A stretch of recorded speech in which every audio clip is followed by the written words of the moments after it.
we didn't request a formal Senate resolution.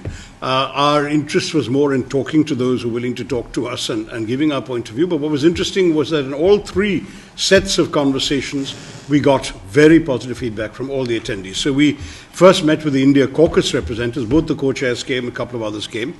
Then we had a meeting with the House Foreign Affairs Committee representatives, where we had the Foreign Affairs Committee and the chairs of two of the key subcommittees, that is the South Asia and the East Asia subcommittees. And then we had a very good session at the Senate Foreign Relations Committee with half a dozen senators, 5 of whom are on the Foreign Affairs Committee and 1 from the Intelligence Committee. So across this, we didn't have a single skeptical or negative voice. On the contrary, what we got was very, very positive responses. The two key lines I would use are, number one, total support and solidarity for India in its fight against terrorism, and second, complete understanding of India's right to defend itself against terrorism. So on both these points, very, very clear, and many of them spoke. I mean, the Senate, of course, it was not possible for media to come into that area, but the two House meetings, as the congressmen came out, they were happy to give sound bites to awaiting media and say this on the record.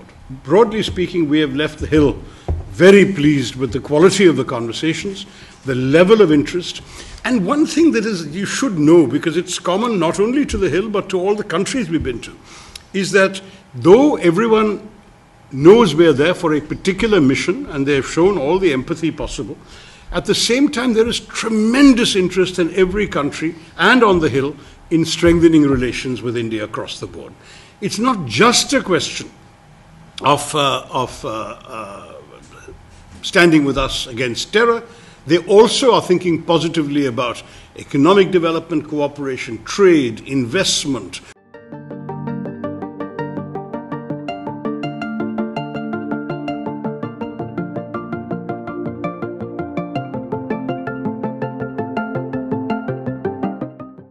No, it's not internationalizing. It's actually, each delegation is functioning in the spirit of a bilateral dialogue with the country concerned.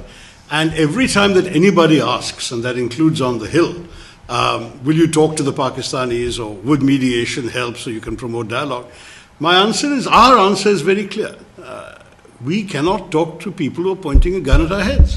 And frankly, until and unless there is a serious effort being made by Pakistan to dismantle the infrastructure of terrorism, to arrest some of the well-known figures who are on not only the United Nations Committee's list, but even in the US State Department's designated terrorist list.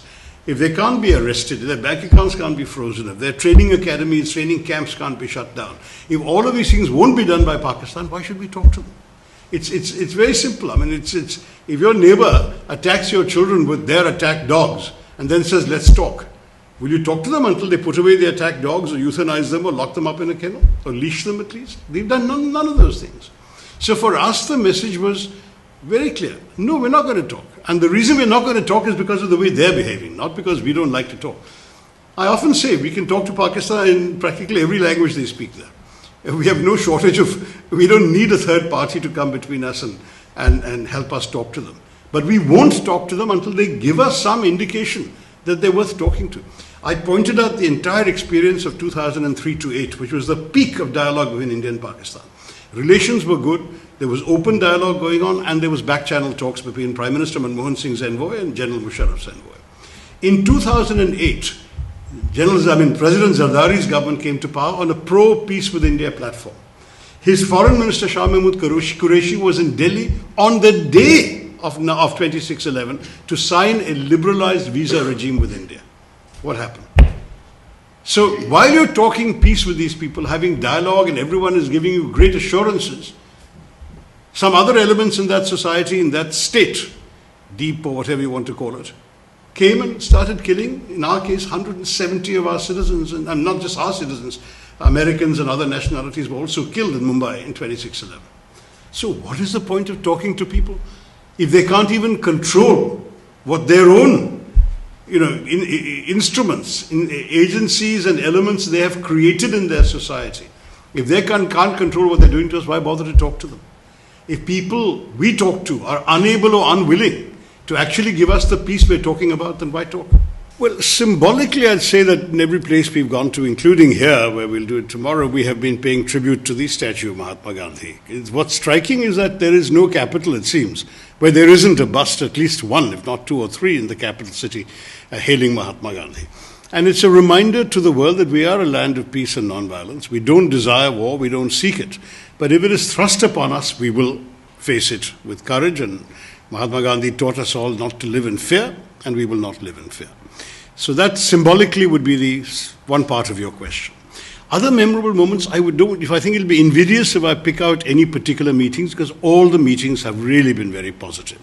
I think of several of them when I do so, the extraordinary warmth of the reception we got from the entire Guyanese establishment. We met the president. We met the former president, who's now vice president. We met the prime minister.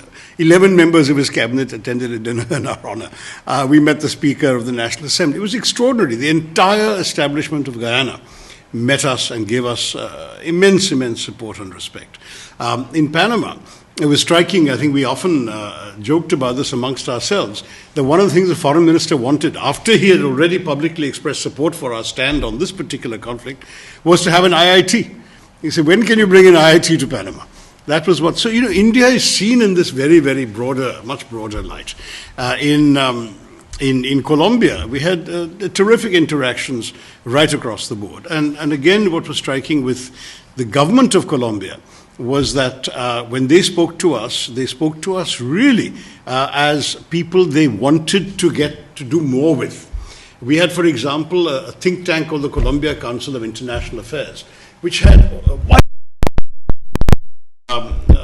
they had academics, journalists, business people, entrepreneurs, bankers, the whole cross, and they're all gung-ho on India. I mean, for us it was, I suppose it wouldn't be right to call it a revelation, because we sort of intuitively knew that India had a certain standing, but it was for us a sort of rediscovery of how much India and India's participation in their economies and their growth and their desire to work with us comes right across.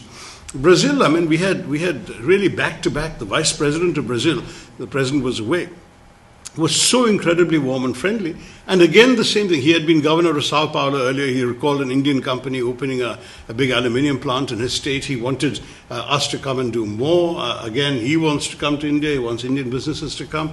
I can't tell you, everywhere we went, it's been like this. I think for us, what has been gratifying is the sense that not only did we get our message across, which was the mission, but we also discovered through our presence a reaffirmation of the value of India to the world and the respect in which India is held and the potential that India is seen to have for each of them. That would be the answer to your question.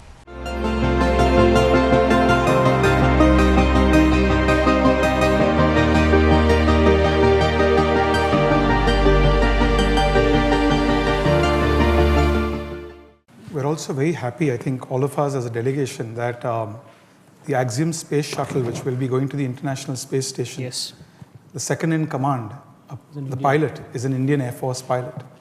And to Mr. Sandhu's point, that's what we want to export. We want to export culture, we want to export engineers, we want to export technology, and that's what we really bring to the world. It's unfortunate that a young politician from Pakistan, who should be spending more of his time in fixing his own country, is in the US, defending some of those who may be responsible for assassinating his mother.